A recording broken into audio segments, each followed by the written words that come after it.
tape here, and what the tape is Dad's going to tell us a little bit about his life history, and it'll be a tape that we'll have, and we'll always be able to have, and we'll be able to pass it down from generation to generation. Dad, not only your grandchildren, but your great-grandchildren and their children will be able to see who you are and know a little bit about you. So we'll just get started here, and you can tell me, I guess, first, Dad, a little bit about your parents and where they came from, and you know, some of that stuff. My parents came from England. My father met my mother during the First World War when he was on leave from France back in England. In England? Yeah, and my father had come to this country when he was 14, and then he went back over in the Second World War. And that's where he met my mother. Right. And 5 children was born in that family. It was 5 of us. And I was born in 1923, and I can just start remembering things in about 1929. Where were you born, Dad, in 1923? In Windthorst. In Saskatchewan? Saskatchewan, yes. Was your dad, he was farming there? Yeah, he was working for a farmer, yes. And then from there we moved to Grenfell, then out to the farm.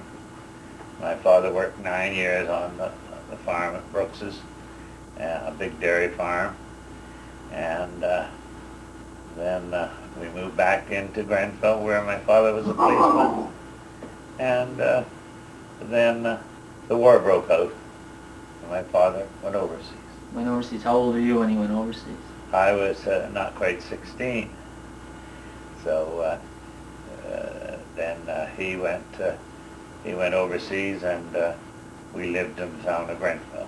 Just before we get into the part where you signed up and went to war as well, tell us a little bit about when you were growing up, Dad, on the farm, about your brothers and sisters when they left home. Well, things like that. Things were very tough in the 30s, growing up, and my sisters and brothers, and my brother left home very early, and my sister, one of my sisters, so we weren't very, we didn't really get to know one another real well, eh?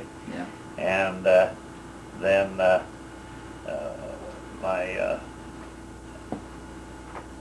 my father had gone overseas, and the family kind of broke up, eh? And when your dad worked for Mr. Brooks on the Brooks farm, something I always found interesting. Tell us how much he made, Dad. Yeah. Well, in the very deep recession, he made $5 a month, and he got $15 because he boarded himself. Because in them days, the farmer always boarded the farmer because he boarded himself. So he got $20 a month for our family of 7 of us. And he fed you on that, and you lived on that? Yeah, lived on that. But we had free rent and free milk, and we were better off than a lot of people. We were never hungry, but we were a little short of clothes. You know, the cold winters and stuff like that. How about your formal education? Tell us a little about going to school. Well, I didn't go that long. I never cared for school much, but I don't know why. I got a grade 8 education, and that was about as far as I ever went. When you were growing up in Grenfell, what did you like to do as a kid? What are the things you did? Well, I played some... Things you can tell us on camera. Yeah, oh yeah. I like to play hockey, of course, and I like the farm very much. Yeah. I like the horses, the cattle, and I was very happy on the farm. But due to circumstances, we had to move off the farm, and then, of course, Dad left for overseas, and that was the end of the farming. That brings us to, how old were you then when you joined up to go to war, the Second World War, of course we're talking about?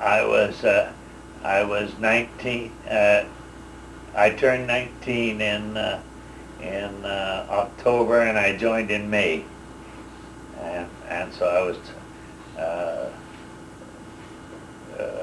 I was 18 pass when I joined the Army. And then I only spent 6 months in Canada, and I was on my way overseas, and I was in England for Christmas of 1943. So how old, you would have been just 20, you'd be 20 by then? I would have turned 19 in that October. Okay, so when you were actually overseas, you were still 19 Yeah, years of age yeah. when you first went Yeah, over. yeah. And when did you first see action, and where were you shipped to from England? Well, we spent a very short time in England, and we went directly to Italy, and I was in Italy. No, I didn't. I didn't spend Christmas in Italy, in England. I spent it in Italy, and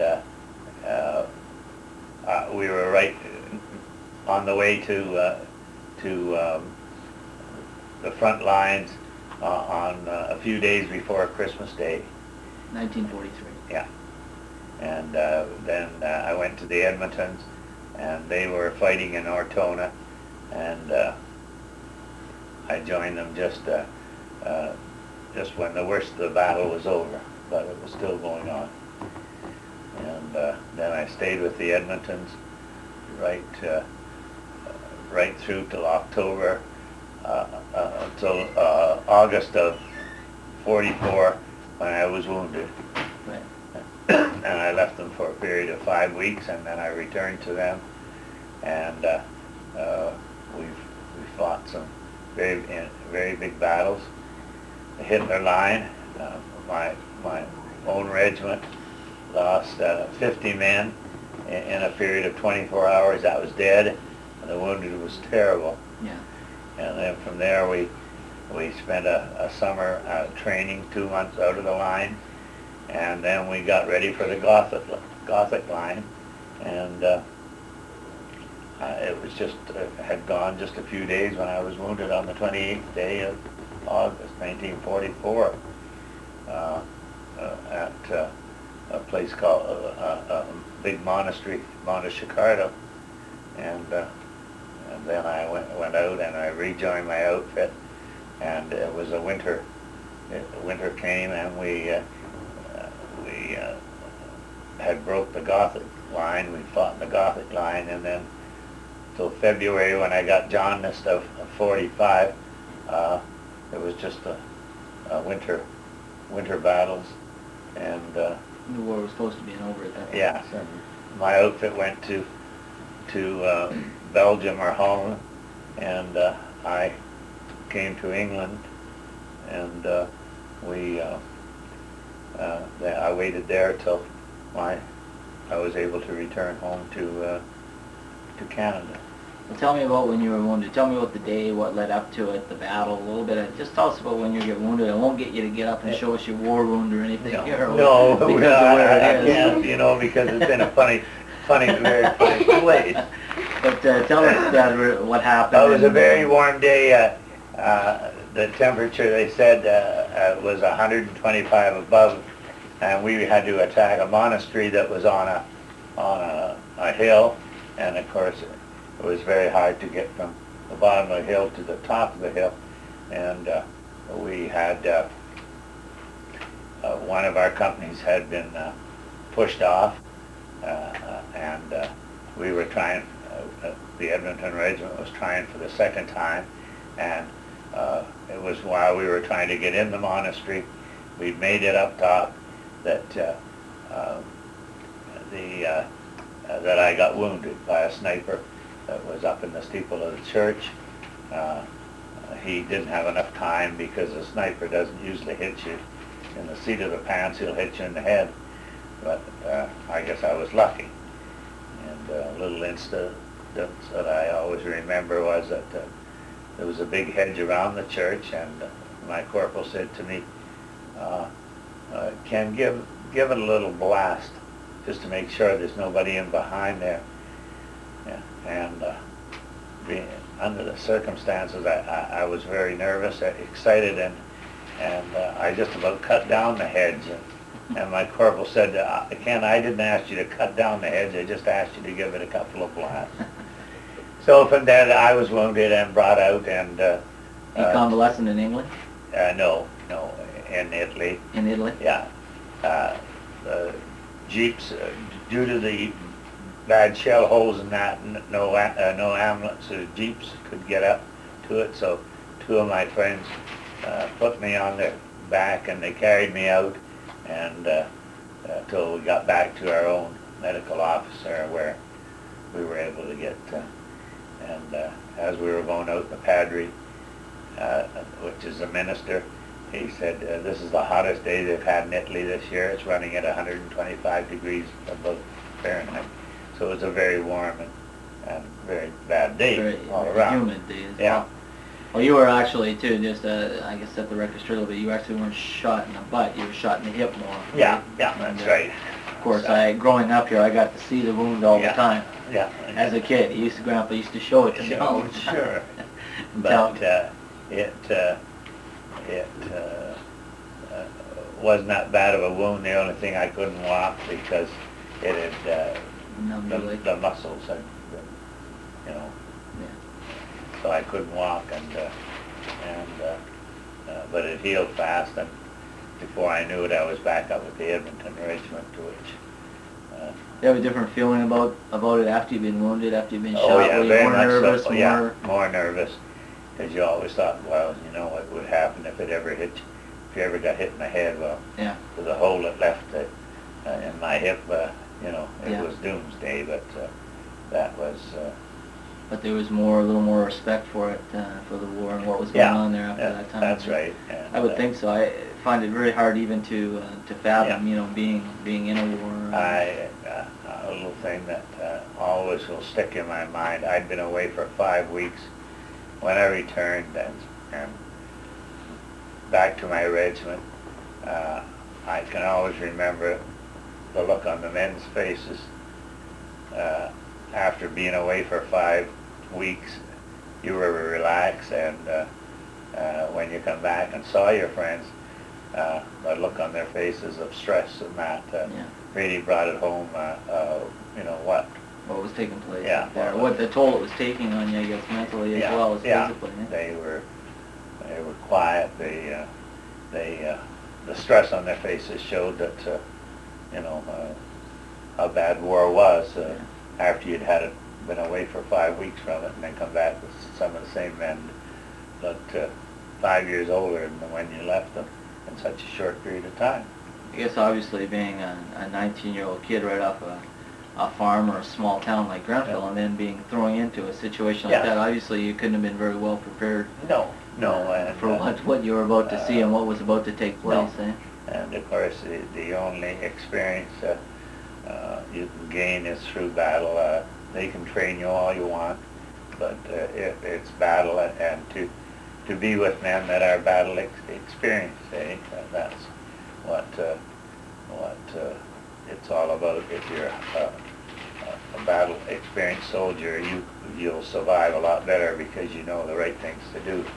You don't try to be too brave, right? Because you won't be around. How do you think the war changed you as a person, Dad? How do you think, different from when you went there, other than obviously you went in probably a boy and came out a man, but I mean, what are some of the lasting effects, do you think, on it, or do you think there was any? Oh, definitely. Dave was, as a soldier, Dave, you cared for nothing.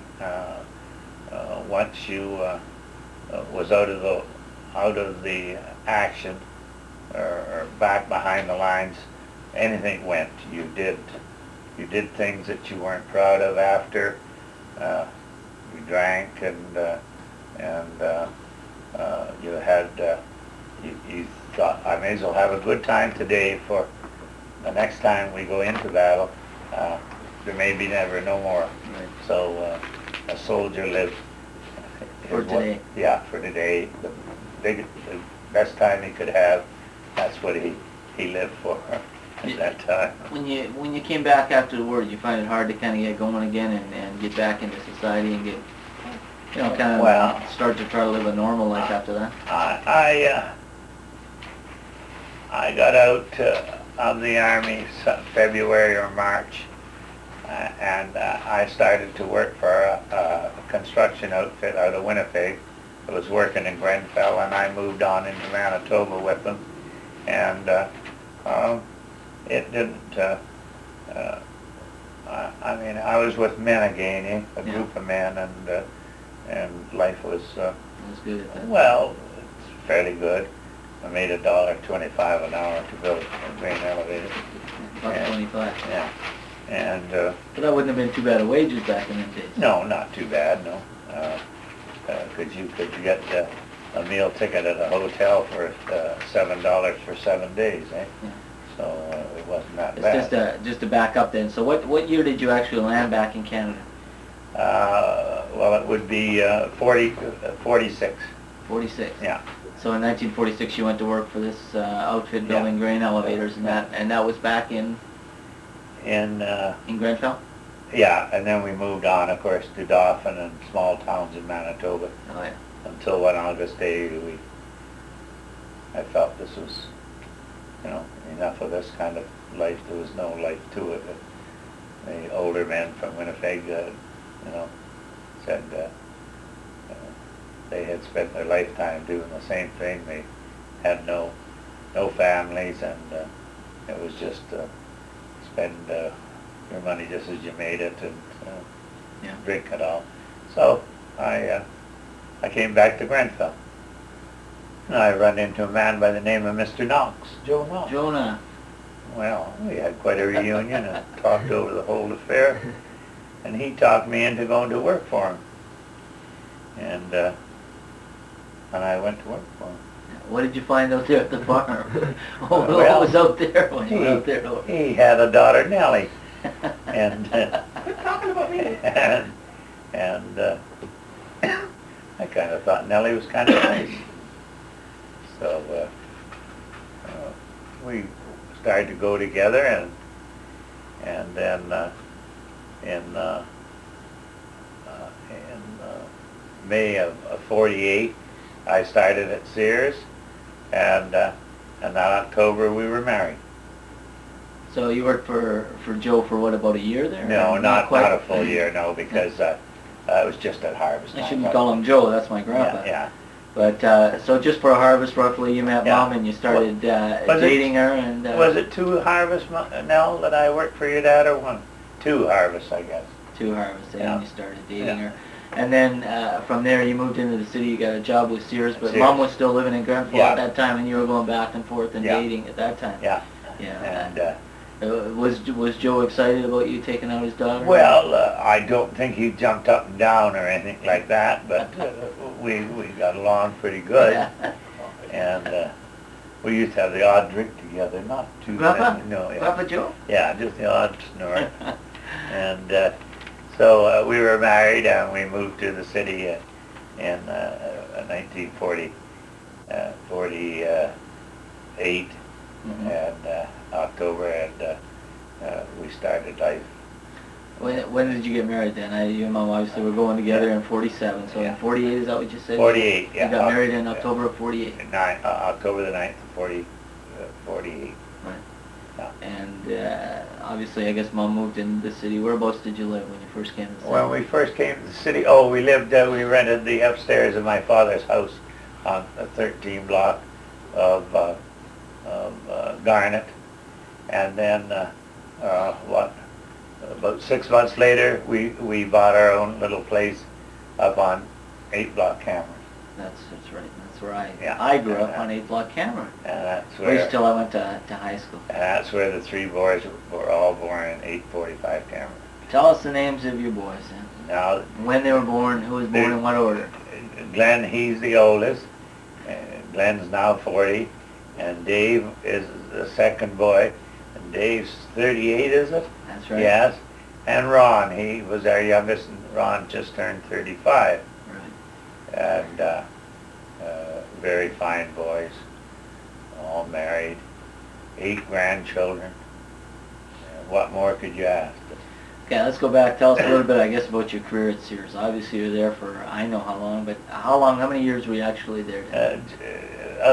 A few months short of 37 years. So 37 years, and you actually took early retirement there, I know, so you had the opportunity. You would have been there well over 40 years there. Yeah, I would have made 40 years and 6 months to age 65. So tell me a little bit about your career there at Simpson Sears, Dad. Well, where did you start, and you know how you worked your way up a little bit? I started in the in the big Broad Street building, and of course there was so many warehouses. We worked in warehouses, and then in 1955 I became a section head, and then I worked basically putting every floor in the building, and then to finish off I worked in warehouses until I retired. Yeah, you were a section head then for many years. I didn't realize you were made a section head that quick in 1955. Obviously, you didn't retire till what, 1986 or 7? No, 84. The last day of 84. Oh, okay. Yeah. So you were pretty well 30 years right as a section head then. Yeah. At Simpson Sears. Yeah. Anything else you want to add about Simpson Sears? Any memorable experiences? Well, or anything, I met a lot of good people and a lot of like anywhere in life, eh? yeah, anywhere in life, and it will surprise you that how many people in this world will come to a job with the one thing in their mind: I want to do as least I can and take home my pay, and But Simpson Sears was good to you for your 30 years, were they not? I think, Yeah, I know you never made a lot of money, no, but I remember growing up, we always had everything we needed, and I made a little above average wage because I was a section head, and there was benefits, eh? yeah. Sick benefits. I was sick a few times, and we always received sick pay, and I once put 8 years straight in at Simpson Sears without a day off. I think that I thought it would be nice to mention, but not that I guess I was sick some days, but I never stayed home, and we could manage. Good. What about growing up then with the boys, with us boys? Well, Tell us about growing up with 3 boys in the family, and start out when we were younger, and well, I would have liked to have been a different person than when I see the men today. They help their wives more, raise a family, which I didn't do, wasn't that good at. I took you to your hockey games, and mother and me made sure you got to beaches, but I could have helped a lot more, and I know, and I maybe would have, when you went to the rink, I wish I had been a little better, but I only knew one way, that when I played hockey, was that if you didn't stick up for yourself, nobody else was. So I tried to instill that in my family, and I think it kind of, it did make a difference when they went to the rink. They were, they weren't going to be pushed by anybody, and trust me, it was instilled in us. yeah, and I think it started because I was 13 or 14, 15, and in a small town with the war coming on, or the war had started, there wasn't hockey where the age limit could be all the same. Could be men and it could be boys, and of course, because a man was 25 and you were 15, he never took no more pity on you. So, I mean, he was ready to use you very rough, and I never forgot it, and some of them I paid back as I got a little older, but I thought the only way to go was to go to a rink with... Play for keeps, eh? Yeah. And play hard. Because there's always somebody that wants a piece of you, and but I was too much, you could well, it served us well. I mean, over the years, some of the things you taught us came to play of course, hockey, Dad, and it got us into some trouble, I guess, over the years. Yeah. But that's some of the greatest joys that I have, and memories that I have, of course, is growing up playing hockey. Mother and me had some phone calls at 1 and 2 in the morning whether you were going to be suspended for 2 to 3 games or what, but it didn't bother me. I went to the rink, and with men, there was booze always involved, which, again, if I could relive my life, I wouldn't go that way because I don't think it was a place for it, but it seemed to be the part of the time, eh? Mm-hmm. And this is one thing, coming out of the Army, it seemed that booze had to be the whole part of your life, and I've surely found out that you can get along and have a great time without always having to have booze, to live your life, eh? Well, that's one thing. Hindsight's 20/20, but you're Yeah. right. It was a bigger part of our society, I think, back then than today. But there was many of the boys' fathers.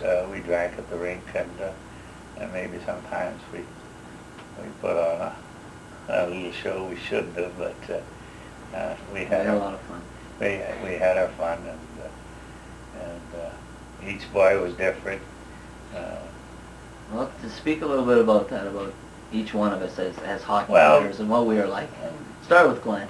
Glenn never played much hockey. The first organized hockey that I remember Glenn played was he played in for a man, I forget his name, in the midgets. Sinclair. Yeah, Remember his name was Sinclair. Yeah, and that's Last midget name. was 15 and 16-year-old. That's right. So that Glenn played in the It was called the Regina Boys Community League, Yeah. and it was probably the first minor hockey that was ever organized minor hockey in Saskatchewan at that time, other than they had a Regina Pat League at that time, which was very elite. Yeah. And very few kids. For the whole north end of Regina, for instance, there was one team.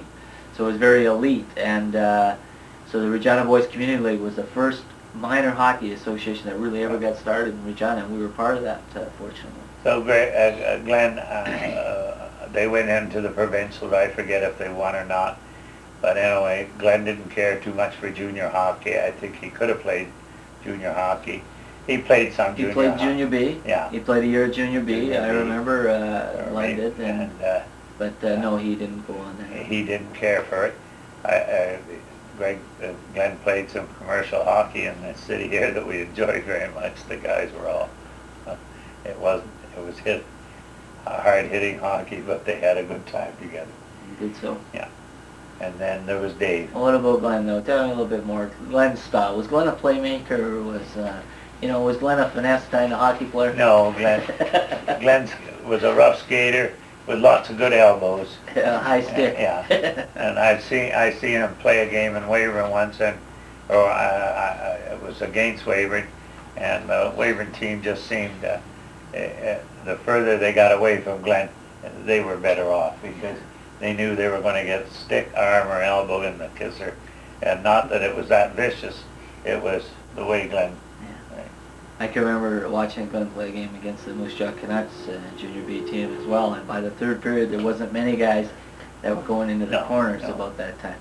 Tell us about the memorable fight that Glenn had with Tiger Woods. Well, Glenn, we were at Notre Dame, and Glenn, there was a fight going on, and Glenn wasn't involved in it, and Tiger, he skated over to Glenn, and he thought, well, they should have a fight. Invited him out to center ice to have a go. Yeah, and Bill Folk had told Glenn, you always hit first, and Glenn did it, and Tiger, of course, was a fighter, and he would swear to this day that Glenn hit him with a stick or something, but Glenn hit him with a fist, and I think he cut him up.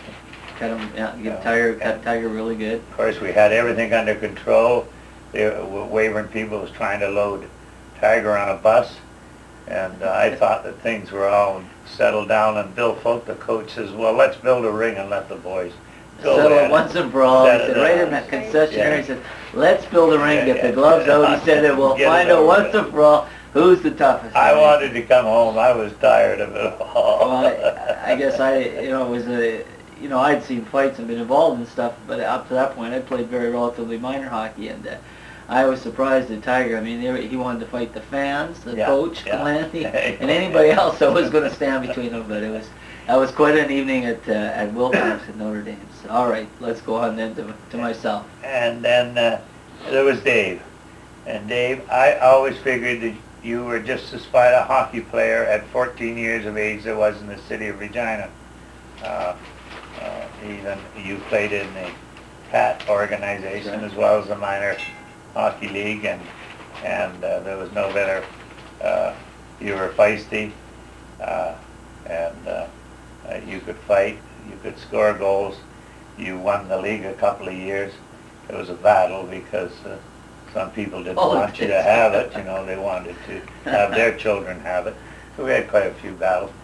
But Dave, you could play hockey with anybody at your age, 14, right up to 16, eh? So you went into junior B, and you were smaller, but you were still feisty, eh? But I think you lost some desire for the game as far as playing it, and that's true. And so that was, but I always say it, and people said it, at 14, Dave, you could play hockey with anybody in the city of Regina, any boy of 14. And I believe it.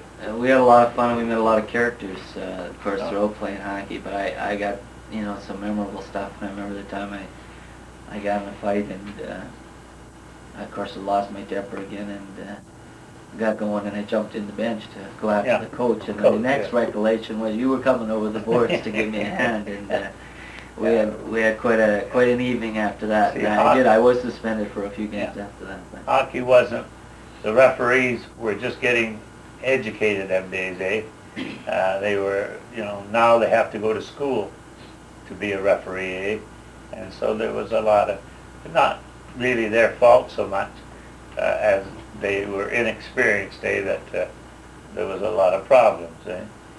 I always liked the night that Dave was playing, I think, as a bantam hockey player, and David come down the ice and he let a slap shot go, and it went over top the net. The goalie saw it coming and he ducked.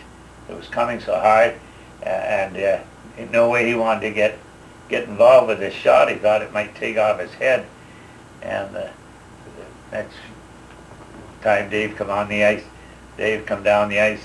and he was going to let a big slap shot go, and he missed, and the puck just barely drifted towards the net.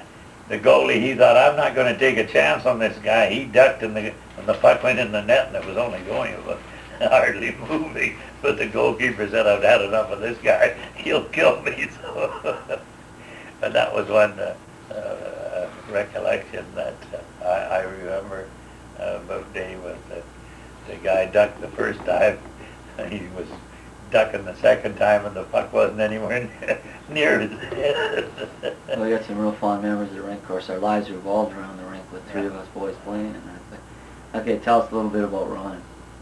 Well, Ron played minor hockey with the Regina Boys Hockey League. Ron at 14 was a big boy, and the coaches right away. I think there was more fighting because now you're thrown out if you fight. So they wanted Ron to be kind of the policeman, eh, and do some fighting. And I don't really, did Ron play any midget hockey? I don't really believe he did.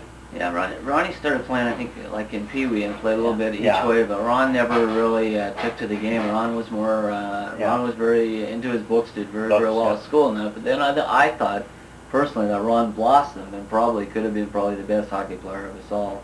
Yeah. As Ron got older, I thought he was a tremendous skater, and he, of course, had size. He was with a very good team called, they wore the red uniforms. I can't think of that name now. They went very far in the provincials that year. An RCM guy. Then Ron played some juvenile hockey for Bill Folk. That was where I first, where Ron really got, Bill said, well, this guy, he'll look after things. His brother cleaned up and Tiger Williams. So Ron had many fights, and as Dave said, he could skate, and he was 6 feet tall, so he could have played junior hockey, with a lot of teams, but of course he wanted schooling because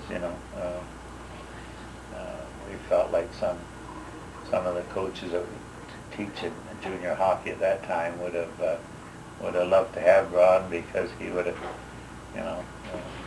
But I saw Ron play some good senior hockey with Dave, and when he got with some of the boys that had been junior hockey players, and taught Ron a little bit of the hockey. Ron became he was always very feisty, willing to fight, but he was able to skate and score goals too. Yeah. That's right. So, and Ron... Our days around the rink didn't really stop when we grew up as adults, and as we got married, we continued to play senior hockey. And of course, you continued to follow the teams and was always there, just like when we were kids, and continued to watch us. Tell us a little bit, I guess, Dad, about the number of years. How many years have you been married? Mother and me, it'll be 44 years this October, the 9th. What else about your marriage? Well, I always want it told the way it was. I'm not going to make up any stories. I could have been a lot better father, husband than I was. Drink was a big part of our problem, and it seemed after my father and mother died that I was willing to spend more time in a bar than I was at home. But anyway, 1980 showed up, and I pretty well gave up drinking. And then once I retired, I don't think I've ever spent a night in the maybe 1 or 2 nights in a cocktail lounge, and outside of that, I haven't. And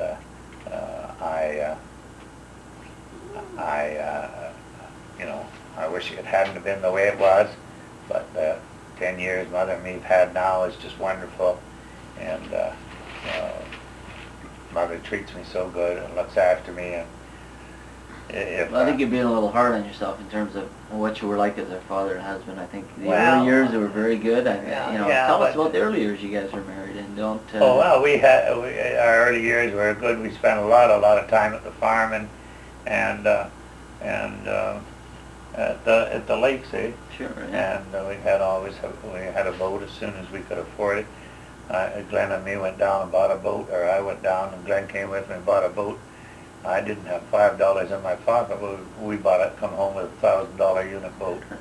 But and we got it paid for, and we had some nice times with it. A lot of fun.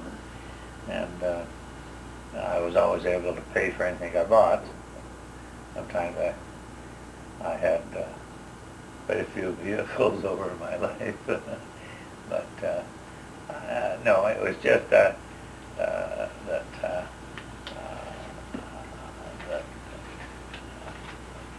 booze should not be has to be brought down to a level where you don't that you don't have to.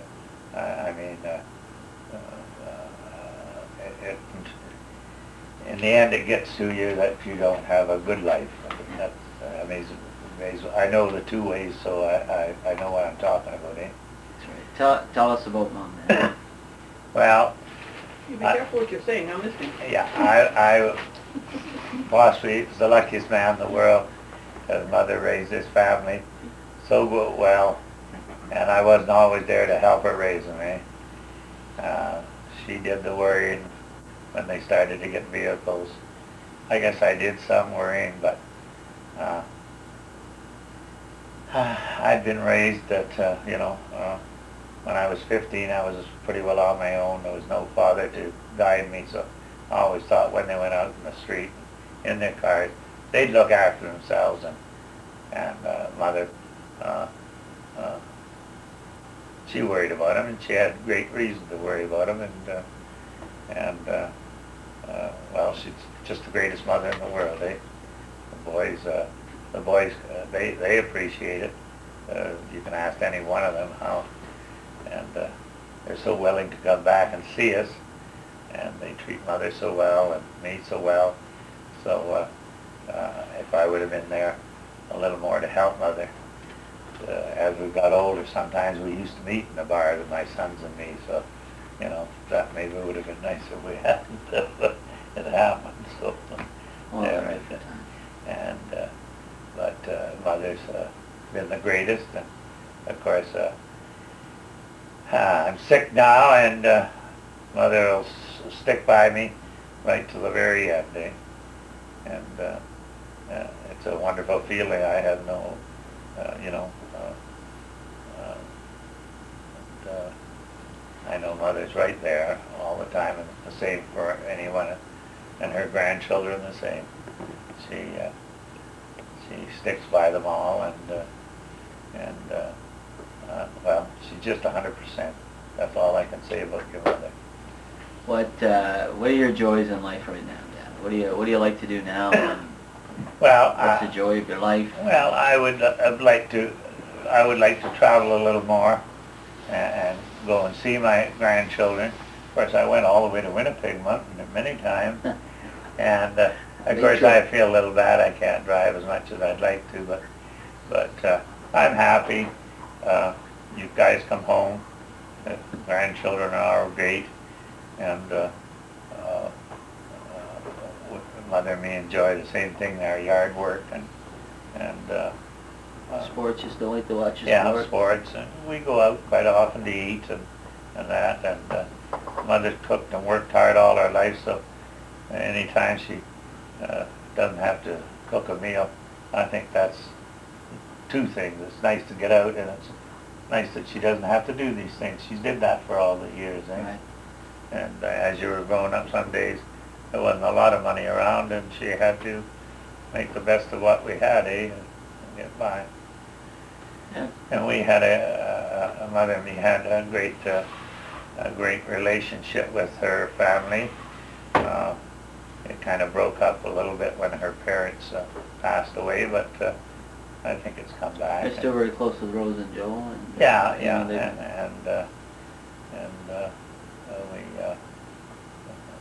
but when I first met Nell for the first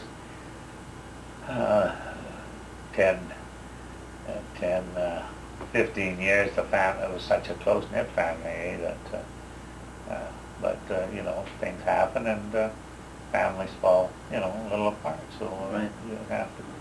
As far as my family, well, we were, you know, separated very young and was gone, eh, and, you know, after I spend half a day with my sisters, there's not much else to talk about, because, you know, they were gone their way, and I went my way, and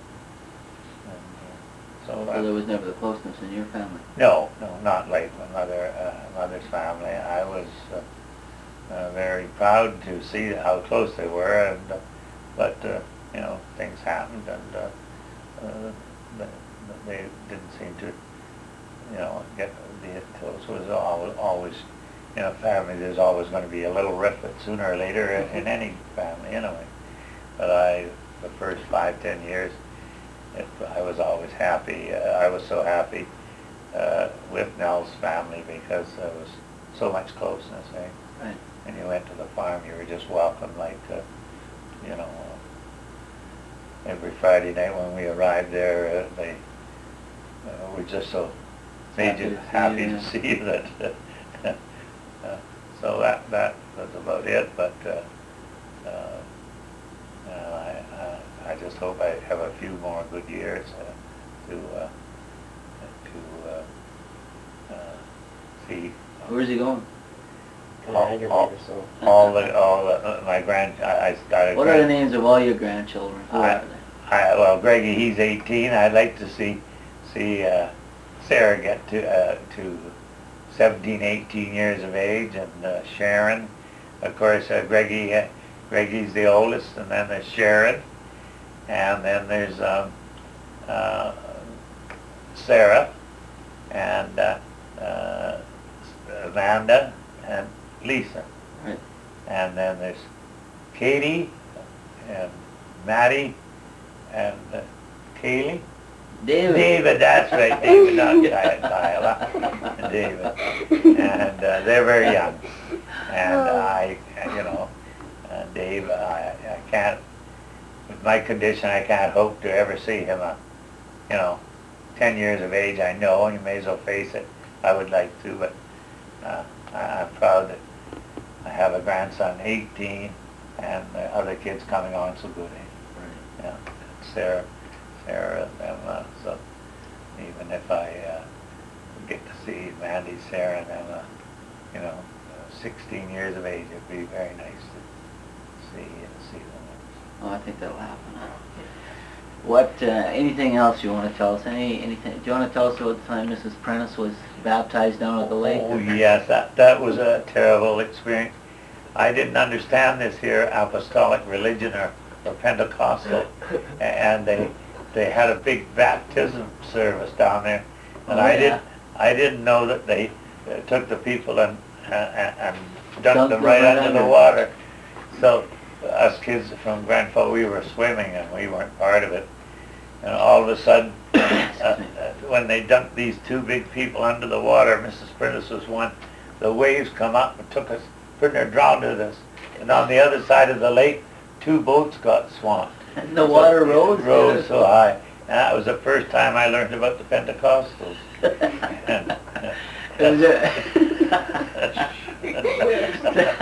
What about, you haven't talked at all about your daughter-in-laws? Oh, my daughter-in-law. Yes, I have 3. Yeah. So we get along. Yeah. We've had our differences. Have you? Sure. Nancy and me had our difference. Now I could tell Nancy anything. She could tell And me. she listens now? Well, I don't. Is I that the wouldn't difference? say, no, I wouldn't say she listens, but she can laugh, and we have a hell of a time. She says it her way, and I says it my way. And Joni, we get along fine. And of course, I don't see Joni as much anymore. She's gone. And Susan's different. She's quiet and makes us very welcome. We don't get up to see Ron and Sue like we did Glenn and you and your families. I guess the kids are young and they're both, Ron works long hours and Susan's a nurse, and some weeks they're tied up. But when I can remember when Glenn lived in the city and Greg was just a little guy, we just walked in at any time, twice a week, and the same over with your place. We were over there, saw the kids. We spent so much time together at the lake too. Yeah, Our cottage yeah, down the way our kids would just walk down, of course, every morning, and I think they get 2 breakfasts, one at our place and one at yours. But so, oh, that's good. But that's it's been great, and there's no 2 ways about it. And life was hard at times, and you're going to have that anyway. I got no bad memories of growing up. No. So, we had a lot of fun. It has been fun. And is there anything else you want to add, Dad? Or? In the 30s on the farm, things were very tough. I don't ever held it against my father. My father had come through the First World War, and a soldier learns to scrounge and make the best of life. And my father wasn't going to let this farmer, he was pretty tough to work for, so we had to scrounge a little and beat the old farmer once in a while, and I don't think it was any disgrace, because my father was cold lots of times from not having enough clothes, but he made sure there was lots of food around for us to eat, by hook or by crook. In them days, you could buy 25 cents of beefsteak. Round beefsteak would make a stew for a whole family. Or 25 cents of beefsteak today, it would, it wouldn't be enough to feed the dog, eh? Yeah. So it looked bad. It looked worse than it was, but there were so many people in worse condition, worse shape than us that so I really have no beef. My dad wasn't unemployed one day of the whole 1930 in the 30s, eh? So that was something I always remember. And that's about it, Just that I'm very happy. It's a good life if you don't weaken it. Yeah, and I had a few few problems with Granny, but I got her straightened up, and she works very well now for me. Cooks good. Well, this has been a lot of fun putting together, Yeah. Dad, and doing it with you, of course. And I think not only my children, I think my children's children are going to enjoy looking at it, and you just think down their generation, and this can be handed down for generation and generation. So, well, I have a lot of fun. They'll always know a little bit about you and know what you look like, and see your personality here on tape, which I think is precious, because I would like to see now with possibly with my grandparents and your grandparents and other generations, as you get a little older, it becomes more important. So it's been a lot of fun putting it together, and appreciate you taking the time to do it, Dan. And thanks very much, Dave, for doing it for us, and I hope it turns out good, and that you always cherish it. Doesn't wreck the VCR. Beg your pardon? And doesn't wreck the VCR. Yeah, and doesn't wreck the VCR. Okay. And we'll let it go at that, eh, Dave? All right. Thank you, Dave. All right. Behind you.